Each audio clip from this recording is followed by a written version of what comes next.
Excellencies, honorable ministers, distinguished delegates, ladies and gentlemen, please allow me to stand on established protocols for want of time. As already introduced, this report will be speaking to the green wealth, measuring the green wealth of countries, natural capital. Where does this work? Maybe just use the Okay. Natural capital and economic productivity in Africa. This title was very carefully chosen by the African Development Bank Group team. Reason is economic productivity is driven by the transformation of different forms of capital as productivity. In many cases, we focus currently on gross domestic product, being the value, the economic value of goods and services produced by a country within a given time. So here we want to see how natural capital, which Africa has in abundance, contributes and can contribute to economic productivity measurements for the continent. And it has several implications for debt sustainability analysis. It has implications for access and cost of capital. It has several implications which we are going to touch on as we continue with this policy paper. So the first thing we will try to do is, why do we need to revalue the green wealth of nations? Then look at natural capital accounting and systems of national accounts in Africa vis-a-vis the rest of the world.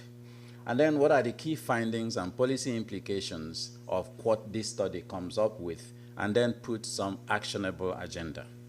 I'd like to focus on the last thing a lot more in terms of actions that African countries need to take in order to be able to upscale and upscale with regards to how our National Bureaus of Statistics prepares our balance sheets, and therefore how it is impacting on how we measure our wealth. First, the reason why this study is very pivotal for the continent is because globally, there is a general realization that the current measure of nations' wealth, which is gross domestic product, has implications for Africa. It also has implications for global sustainability, environmental degradation, and the rest of things. Because just as I've already defined, this is only a measure of produced capital in terms of goods and services that has been produced by a country within its borders over a given period of time. Typically, we report annually. So that then means that if you are producing within your boundaries by shipping externalities to other countries, those externalities does not count. So if you have a tree, for example, if you don't cut it down and convert it to timber, that stock of capital you have, even though it's providing a global good, which is sequestering CO2 emissions from the atmosphere, that global good you provide does not count. But if somebody goes out without the forest and produces a technology that sequesters carbon, you can imagine how much it will be sold in this current climate-hyped world. So because of that, countries that are natural capital rich are often cash poor in the way we measure GDP today. And because of that as well, countries that its production and consumption activities leave a lot in its trail, social inequities, environmental externalities, can actually have very, very high GDP measures and therefore higher standing in the League of Nations because they're destroying the ecosystems that we all depend on. So the status of national accounts in Africa, we're going to see where we are vis-a-vis the rest of the world. And then this call is for us as a continent to invest strategically in measuring what we have the most, which is natural capital. Africa, as the moderator have already hinted to us, is a home to almost 1/3 of the global natural resources that are required for economic development. If you look at different kinds of natural resources, that number goes to up to 60%, 70%, 80%. Sometimes you start wondering, why is a continent that is that rich rated as poor? So here is the point that has been raised already in the beginning by my sister, the ambassador. If you look at natural capital accounts and systems of national accounts in Africa, one country have no system of national account at all. So the question is, how do you measure your GDP? We have two countries that are still using the outdated 1968 systems of national account in Africa today. 13 countries are using the 1993 systems of national account, and 38 countries are using the 2008 systems of national account. So this means that when we put the GDP measurements of African countries, we are comparing apples and oranges, because the basket of goods and services measured by the countries that are using this 2008 systems of national account is much more, better precision, better and more advanced in terms of what they measure and what they do not measure. But that also means that if you put the aggregate GDP of African countries vis-a-vis other countries, we're also maybe comparing apples and oranges as well. So because the basket of goods and services being measured are very different. So this already tells us that even without talking about improving the natural capital as part of systems of national account, we're actually underestimating our GDP, and that has implications for debt to GDP ratio, which is just a ratio. If you borrowed $100 million and your GDP is $1 billion, do the math. What if your GDP goes up to $10 billion?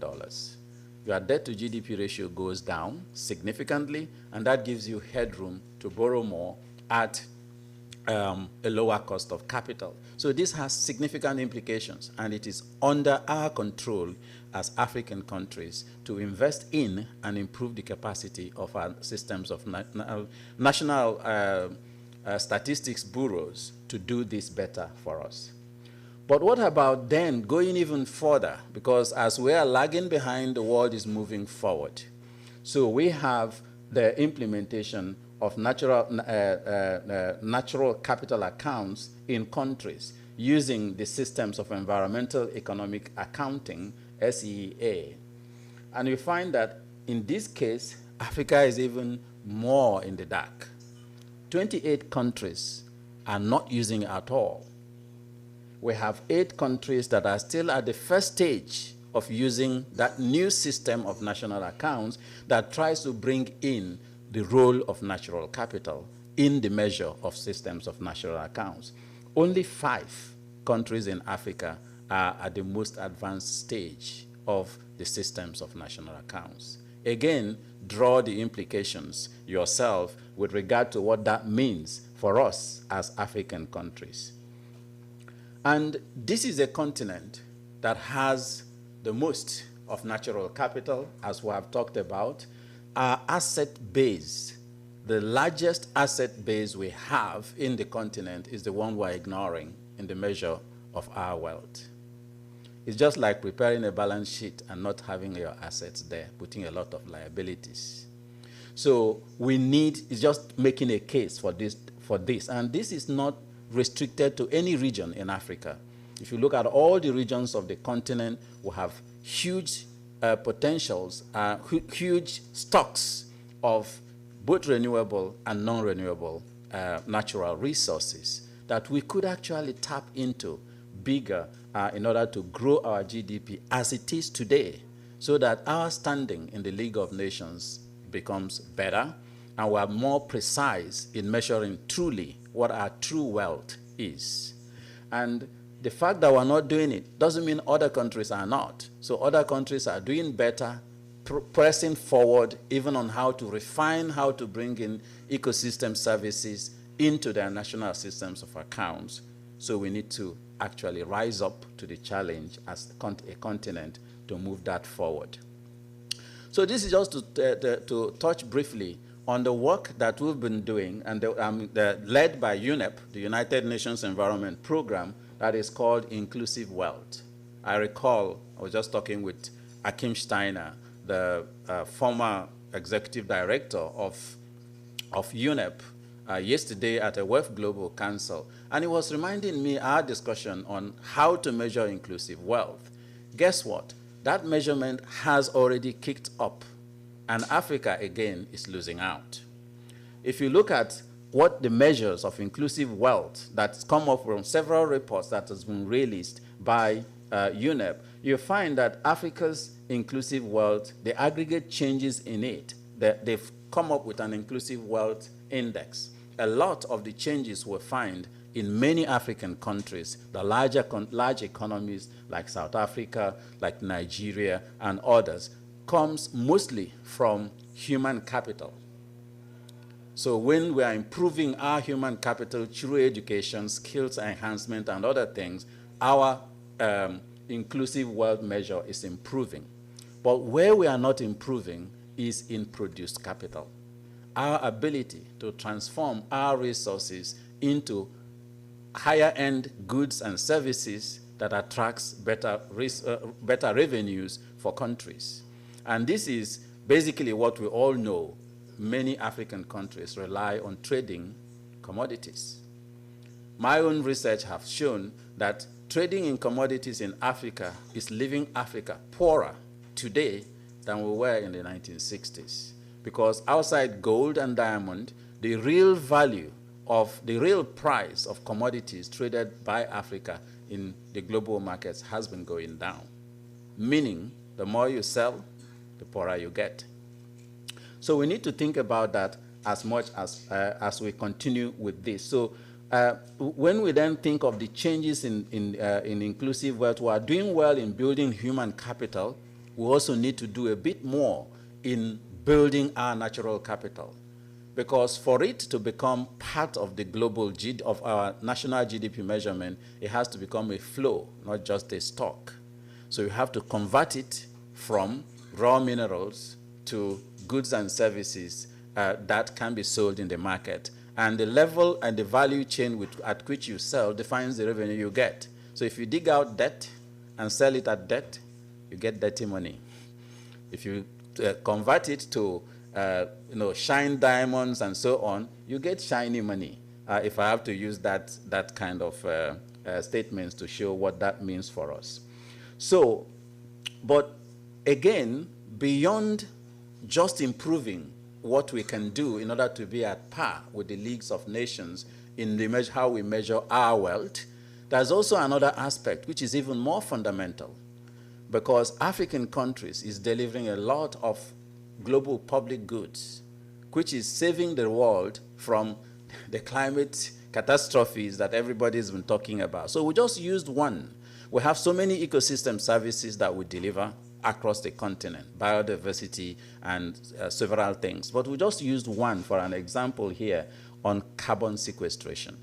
Again, Africa is undercut in many ways here because the African continent trades carbon in what is called voluntary carbon markets, where the value of a ton of carbon is just about $5, sometimes even $3. And I have to emphasize this because still many African countries, because of lack of fiscal capacity to deal with immediate development needs, we're actually having a lot of carbon grab happening on the continent, where we're trading our natural capital assets in the voluntary carbon market, and $5. If you just use the European trading system, EU ETS, that value of the same ton of carbon could be up to $70. Again, you see the huge gap in terms of what we are losing by trading in the voluntary carbon market. The implications for this, we will come back to that. So if we try to monetize just carbon sequestration function of forests in Africa, you find a mind-boggling, which Ambassador already tried to mention. On the left there, you find that it's not all countries that its GDP will grow, because if you have a net negative carbon flux, your GDP will decline. But for most African countries, it's a positive carbon flux. And when you look at that, just using for the carbon sequestration from the Congo Basin, it could yield as high as 77 billion US dollars if traded with the EU ETS system.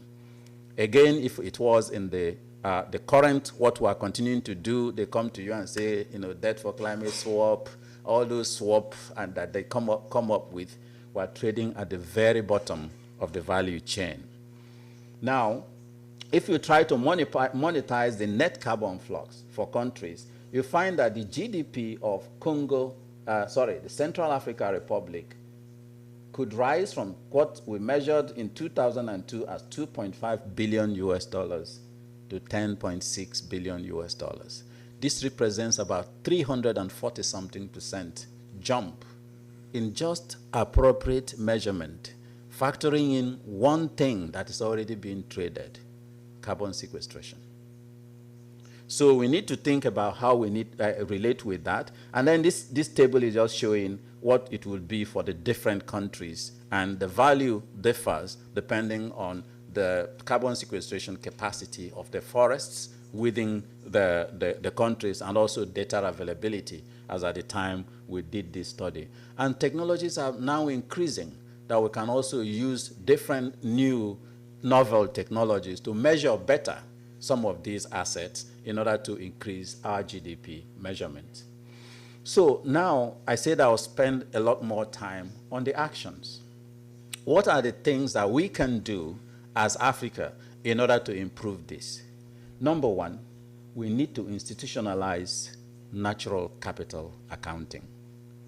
A lot of countries in Africa are not paying attention to this, and it has huge opportunities to lock massive wealth for the continent, because how this will work is that if you put that into your national systems of accounts, when you compute your GDP, it will show up. And when it shows up, your debt to GDP ratio will improve and your cost of capital will decline. There are so many knock-on effects on a number of things for which we need to pay significant attention. Policy integration is also a very important aspect that we need to do, because quite often when you go to countries to talk about it, they say this is about the environment. So environment minister, handle it.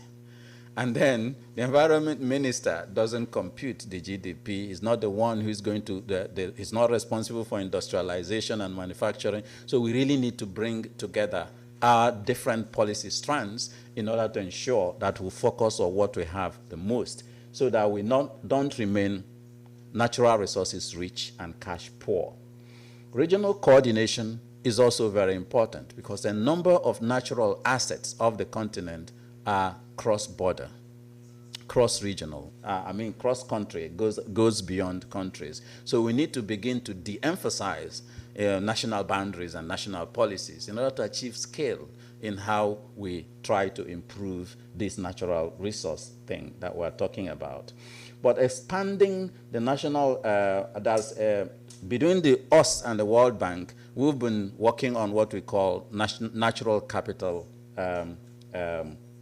academy, natural capital accounting community of practice. So that community of practice brings member governments from across the world together to brainstorm on how to improve the measurement of natural capital and so on. And just last year, we agreed with them that the African Development Bank Group will be hosting the African Natural Capital Academy. And thanks to the board of directors, some of whom are represented here, for actually agreeing for us to proceed with that as a special initiative of the bank. So we'll be coming to you as a global community working on this to work with you on how to improve your national systems of accounts to include natural capital. And that would mean a lot of capacity building. It also means working globally on expanding the methodology on how we measure the GDP of countries. And that's already a win. Ambassador mentioned to you just this March, the global statistics, global group of statisticians came together and had agreed now to include natural capital some aspects of it into the global national systems of accounts. But we need financing. And the financing cannot only come from MDBs. If we are looking for donor financing, please forget it. So as African countries, we need to start putting resources on things that matter for us. Because if you put resources to develop your national bureau, national offices of statistics to gain this capacity, it immediately shows up in your GDP measurement and so on. And of course, we have started to take this thanks to the president of the African Development Bank. We took it to COP29, led by our heads of states, President Sassou Nguesso, President Ruto of Kenya, and many heads of states who came together to bring this to the highest level of policy dialogue. And we need to continue to do that as we continue to move forward. But more importantly, please let one action that every country takes out of this is, I got to do something about this. Let's go back and have conversations with our national bureaus of statistics on identifying, diagnosing where the capacity is, what level of national systems of accounting they are using, and please do call on us. We are willing to work with you to build their capacity in order to improve how you measure your wealth, and also to include natural capital as part of how we measure the wealth. My closing words will be borrowing from some wise people who had gone before us. One is Albert Einstein. In the middle of difficulties lies opportunities. It might be depressing to hear where we are and the challenges and all those things, which is normally what we do in Africa, but that's the opportunity for innovation. That's the opportunity to do something differently. And then also, we cannot use an old map to explore the new world. We cannot go back to do it the way we used to do it, including your budgeting system. Priorities need to change in order to focus on things that make a difference. And then, this is to the global community, that, Africa cannot continue to be a natural resource rich, not rich, a natural resource rich continent, but cash poor. We have to do something about it, as friends of Africa, as African governments, and as African citizens. And that is because a re-indexed GDP in Africa is good for everyone. It helps to bring into question even all these discussions about climate change and the command and control policies we're having on what type of energy system you can use or not use will fizzle away, because as soon as you put the value of externalities into the balance sheet of countries, finance ministers will care about it, because it will touch on the bottom line, the gross domestic product of countries. So we can basically achieve the goal of integrating social equity, environmental sustainability, and economic growth in one action, improving how we take into account the stocks of natural capital, the flow from our natural capital, but also the impacts that our economic activities have on our natural capitals by integrating externalities. A concluding word, what you've seen, the 66 billion for Africa, in addition, is only CO2 emissions, carbon sequestration from forests. If you think, you will know there's a lot of other services that natural capital in Africa provides for the world that needs to be measured. Let's do it.